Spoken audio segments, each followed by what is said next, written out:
रामपुर गांव में टप्पूलाल नामक एक लालची आलू पूड़ी वाला रहता था, जो हमेशा अपने ग्राहकों को लूटने की फिराक में रहता था। अरे आइए आइए, टप्पू वाला की स्वादिष्ट आलू पुड़िया खाइए, मात्र 17 रुपए में, मात्र 17 रुपए में। आइए भैया। अरे लाओ टप्पू भाई, जरा एक प्लेट आलू पूड़ी खिलाओ। मेरे लुगाई तो ऐसी मोटी मोटी रोटी बना देती है कि गले से नीचे ही नहीं उतरती भाई। अरे क्या 10 प्लेट खाओ भाई, इसे तुम अपनी ही दुकान समझो है। तभी ग्राहक जैसे ही एक प्लेट आलू पूड़ी खाकर टप्पूलाल को 17 रुपए देता है, टप्पूलाल चीखते हुए बोलता है, अरे तेरा दिमाग तो नहीं खराब हो गया है? 70 रुपए का माल खाकर मुझे 17 रुपए थमाता है? अरे दुष्ट, चल निकाल बाकी के 53 रुपए, चल जल्दी। ये कैसी बात कर रहे हो टप्पू भाई? हैं? तुमने 17 रुपए ही बोला था, 70 नहीं। मेरे पास तो इतने ही पैसे हैं। बिल गिरा है, इसका मतलब तुझे पेमेंट करना ही होगा, समझा? अगर नहीं कर सकता तो निकाल अपनी बंडी और धोती, इसे बेचकर मैं अपने बाकी के 53 रुपए वसूल कर ही लूंगा। कैसी बात कर रहे हो टप्पू भाई? यहाँ लोग देख रहे हैं और तुम मेरी बंडी धोती उतारने की बात कर रहे हो? अरे भाई कुछ तो समझो है? लेकिन टप्पूलाल उसकी एक नहीं सुनता और उसकी बंधी धोती उतार कर उसे मारकर भगा देता है। वो इसी तरह 3 तिकड़म कर अपने सभी ग्राहकों को ठगता रहता। इस टप्पूलाल से होशियार सारे गांव में कोई नहीं है, कोई भी नहीं। दूसरी तरफ उसी रामपुर गांव में गोपू अपनी पत्नी लाली के साथ रहता था। वो शिवजी का बहुत बड़ा भक्त था और हमेशा उनकी भक्ति में लीन रहता है। तीनों लोक के तुम ही हो रक्षक, दुष्ट दलनहारी। हे शिव सुन लो आज विनय हमारी। हे शिव सुन लो आज विनय हमारी। तभी एक साधु गोपू का द्वार खटखटाता है। भिक्षाम देहि। है पुत्र, तुम्हारे द्वार पर साधु आया है, कुछ दान दक्षिणा करो वत्स। आइए साधु महाराज, धन्य भाग जो आप जैसे महात्मा हमारे घर पधारिए। कहिए मैं आपकी क्या सेवा करूं?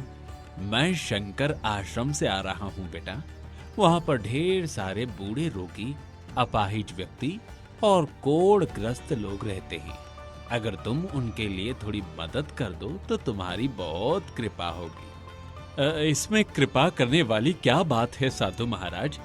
जरूरतमंद लोगों को दान पुण्य करना तो हमारी संस्कृति भी है और कर्तव्य भी। रुकिए, मैं अभी आपके लिए कुछ लेकर आता हूँ। गोपू रसोई में जाकर धीरे से अपनी पत्नी लाली से बोलता है, सुनो भाग्यवान, घर में कुछ खाने को है क्या? बाहर साधु महाराज आए हैं। कह दो अपने साधु महाराज से आज घर में खाने को कुछ नहीं बना है। आज सभी शिवजी का सोमवार का व्रत रखे हुए हैं। कैसी बात कर रही हो? क्या घर आए किसी साधु महात्मा से ऐसे बोलते हैं? ऊपर कैलाश से शिवजी ये देखेंगे तो हम पर कोई कृपा नहीं करेंगे। वैसे भी अभी कौन से आपके शिवजी कृपा की लाइन लगा दे रहे हैं? कितने दिन हो गए भरपेट खाना खाए हुए। आज जैसे तैसे अपना पीतल का कंगन बेचकर थोड़ा राशन का जुगाड़ किया तो उस पर भी आपके साधु महाराज की नजर गड़ गई। मैं तुम्हारा दर्द समझता हूँ भाग्यवान, तुम चिंता मत करो, एक दिन मेरे शिव जी सब ठीक कर देंगे। मुझे अपने आराध्य पर पूरा विश्वास है। तभी गोपू द्वारा तमाम मान मुन्नोवल करने के पश्चात लाली अपना सारा राशन और पैसे गोपू को दे देती है और गोपू उसे साधु को देते हुए बोलता है, ये लीजिए साधु महाराज, इस गरीब से बस इतना ही जुगाड़ हो पाया। लेकिन मैं आपको वचन देता हूँ कि अब से मेरे पास जब भी थोड़े बहुत पैसे जमा होंगे वो मैं हर महीने आपके आश्रम में पहुंचा दिया करूंगा, क्योंकि सभी प्राणी मेरे शिवजी के अंश हैं उनकी सेवा करना हमारा परम धर्म है। साधु गोपू से भिक्षा ले खुशी खुशी वहां से चला जाता है और गोपू फिर से शिवजी की भक्ति में लीन हो जाता है। तुम सागर हो ज्ञान के, माता पार्वती के भरतार, तुमने ही अमृत मंथन से निकले विष को पीकर, किया सारे जग का उद्धार। हे मेरे भोले शिव जी, हे मेरे भोले शिव जी। तभी लाली गुस्से से आग बबूला हो जाती है और कड़कते हुए गोपू से बोलती है, अगर आपका भजन कीर्तन हो गया हो तो थोड़ा काम पर भी ध्यान देंगे भक्त गोपू जी। सारा राशन तो उठाकर आपने अपने साधु महाराज को दे दिया, अब हम दोनों क्या खाएंगे? खाने पीने के लिए तुम्हें कोई शिवजी नहीं आकर देंगे, समझे? ओह, अच्छा हुआ तुमने मुझे याद दिला दिया भाग्यवान। जब मैं शिवजी की भक्ति में रहता हूँ तो समय का ध्यान ही नहीं रहता। तभी गोपू अपने कंधे पर एक गट्ठर कपड़ा उठाए उसे बाजार में बेचने निकल पड़ता है।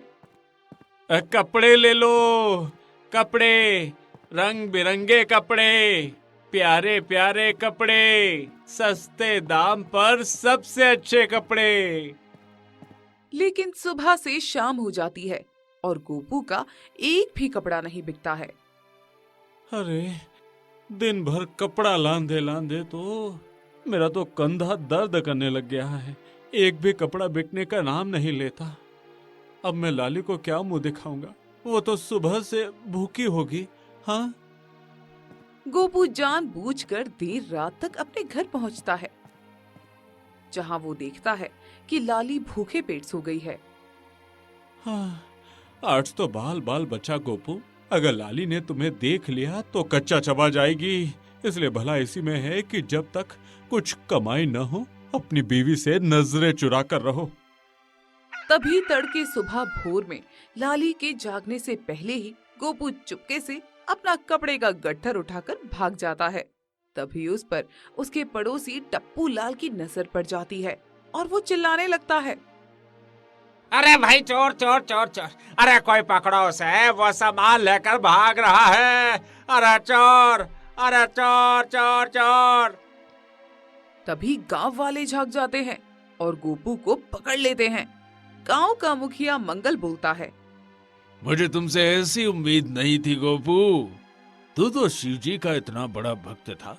उनसे बहादुरी, कुशलता, दया, दक्षता सीखने की जगह ये चोरी चकारी करना कहां से सीख गया तू? गोपू खिजलाते हुए बोलता है, अरे, हम कोई चोर नहीं है मुखिया जी। वो तो हम अपनी पत्नी लाली के सवालों से बचने के लिए सुबह भोर में ही भाग रहे थे। गोपू मुखिया को अपनी सारी आपबीती बताता है। मुखिया जी हंसते हुए बोलते हैं, तो ये बात है बेटवा।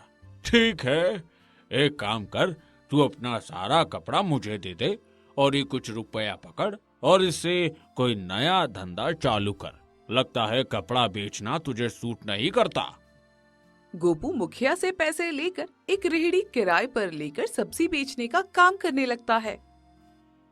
सब्जी ले लो, सब्जी, ताजी ताजी सब्जी, औषधि जैसी सब्जी। लेकिन सुबह से शाम हो जाती है और गोपू की एक भी सब्जी नहीं बिकती। हे शिवजी, ये क्या हो रहा है मेरे साथ? मेरी किस्मत खराब है या मैं ही पनौती हूँ? सब्जी बेचने में नाकाम होने पर गोपू उस पर मटके रखकर बेचने लगता है और फिर असफल हो जाता है। तभी एक दिन उसकी भूख से त्रस्त पत्नी लाली हताश होकर बोलती है, क्या हुआ जी, आप मटका भी नहीं बेच पाए ना? कितने दिन हो गए मुझे और आपको ठीक से खाना खाए हुए। अब तो कोई उधारी भी नहीं देता। आज रास्ते पर फेंकी हुई एक बासी रोटी उठाकर खा ली थी, तभी से मेरे पेट में बहुत दर्द हो रहा है। लगता है अब मैं जिंदा नहीं बचूंगी। शुभ शुभ बोलो भाग्यवान। शिवजी ने चाहा तो सब ठीक हो जाएगा। आप और आपके शिवजी लगता है मेरा पीछा मरते दम तक नहीं छोड़ने वाले। लाली की ये दुर्दशा देख गोपू अंदर तक टूट जाता है और शिवजी के मंदिर में जाकर खूब रोता है। हे शिव जी, हे भोलेनाथ, मेरी भक्ति में क्या कमी रह गई है जो आप हमारी इतनी परीक्षा ले रहे हैं? कब आपकी कृपा होगी? कब मेरे दुख दर्द दूर होंगे? बताइए शिव जी, बताइए। गोपू रोते रोते वही शिवजी के मंदिर में सो जाता है। तभी उसके सपने में शिवजी आते हैं और बोलते हैं कि उठ गोपू, उठ जा बेटा, अपनी आंखें खोल, देख तेरे पुकारने पर मैं आ गया हूं। तू मुझे अपने हाथ की बनी गर्मा गर्म आलू पूड़ी खिला। मुझे तेरे हाथ की आलू पूड़ी बहुत पसंद है। जब भी तू अपने आलू पूड़ी का भोग मुझे लगाकर बेचेगा, तेरी उस आलू पूड़ी में मैं अपनी कृपा भर दूंगा, जिसे चाहकर भी कोई नापसंद नहीं कर सकता।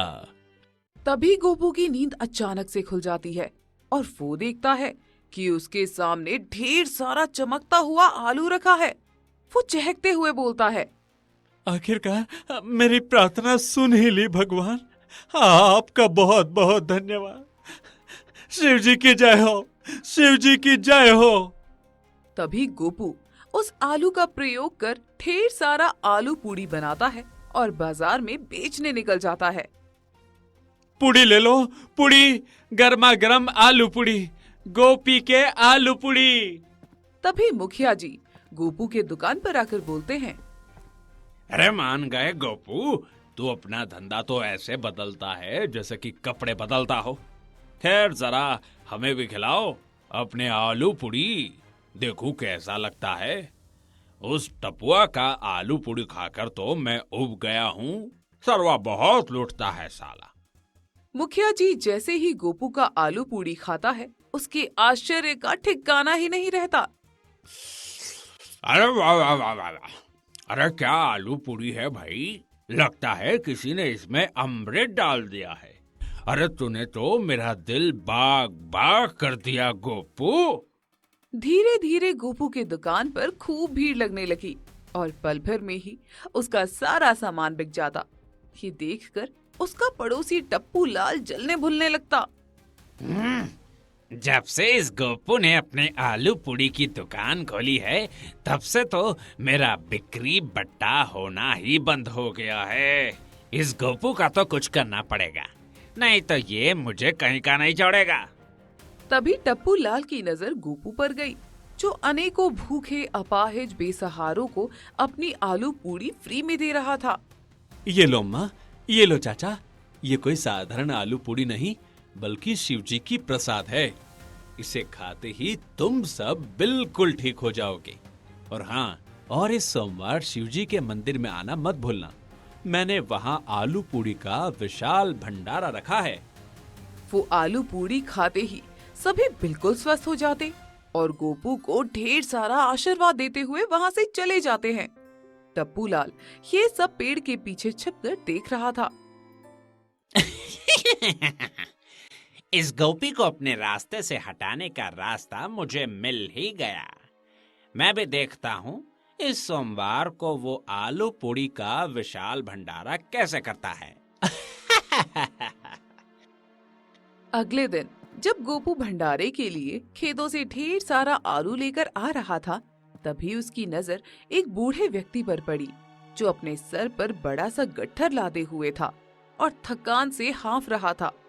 गोपू अपने आलू की टोकरी को रास्ते पर रख उस बूढ़े व्यक्ति के पास जाकर बोलता है, ये गट्ठर मुझे दे दो बाबा, मैं आपके घर तक पहुंचा देता हूँ। बूढ़ा वो गट्ठर गोपू के सर पर लाद देता है और अपने घर की तरफ बढ़ने लगता है। तभी पीछे से टप्पू लाल आलू की टोकरी के पास आकर उसमें जहर मिला देता है। मेरी मदद करने के लिए आपका बहुत बहुत धन्यवाद बहरूपिया बाबा। इतने अच्छे अभियान के लिए मैं आपको एक आलू पूड़ी ज्यादा खिलाऊंगा। अब ये गोपू और उसका आलू पूड़ी दोनों गए।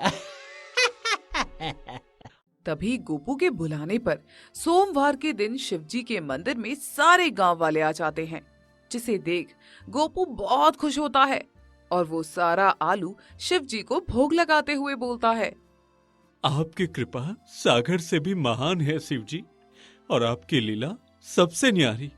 कहाँ तो मैं कुछ दिन पहले सूखी रोटी को भी तरस रहा था, और कहाँ आज मैं सारे गांव को निःशुल्क आलू पूड़ी खिला रहा हूँ। आपने सही कहा जी, मैं पागल थी जो शिवजी के कृपा पर शक कर रही थी। इसलिए किसी ने सच ही कहा है कि बुरा समय आए तो भगवान को छोड़ो नहीं, बल्कि कस कर पकड़ लो। क्या पता वो तुम्हारी परीक्षा ले रहा हो। तभी शिवजी के हाथों से एक दिव्य प्रकाश निकलता हुआ वहां रखे आलू पर पड़ता है, जिसके बाद गोपू आलू पूड़ी बनाना चालू कर देता है और सारे गांव को खिलाता है। अरे वाह वाह वाह वाह, आज तो रोज से भी ज्यादा आनंद आ गया आलू पूड़ी खाने में। अरे क्या स्वाद है भाई, वाह! इसके सामने तो 56 भोग भी फेल हो जाए। क्या बात है। टप्पूलाल जब सभी गांव वालों को चटकारे लेकर आलू पूड़ी खाते हुए देखता है तो उसके आश्चर्य का ठिकाना ही नहीं रहता। वो मुखिया से चीखते हुए बोलता है, अरे इस आलू पूड़ी को मत खाइए मुखिया जी, अरे इसमें जहर मिला हुआ है। अरे बक बुड़बक, हैं? हमें उल्लू बना रहा है। अगर इस आलू पूड़ी में जहर मिला होता तो हम कब के स्वर्ग सिधार गए होते हैं। अरे यहाँ तुम्हारे सामने खड़े नहीं होते। लगता है तू पागल हो गया है, हैं? अरे नहीं मुखिया जी, मैं सच कहता हूँ, इसमें जहर मिला हुआ है। मैंने अपने हाथों से इसमें जहर मिलाया था।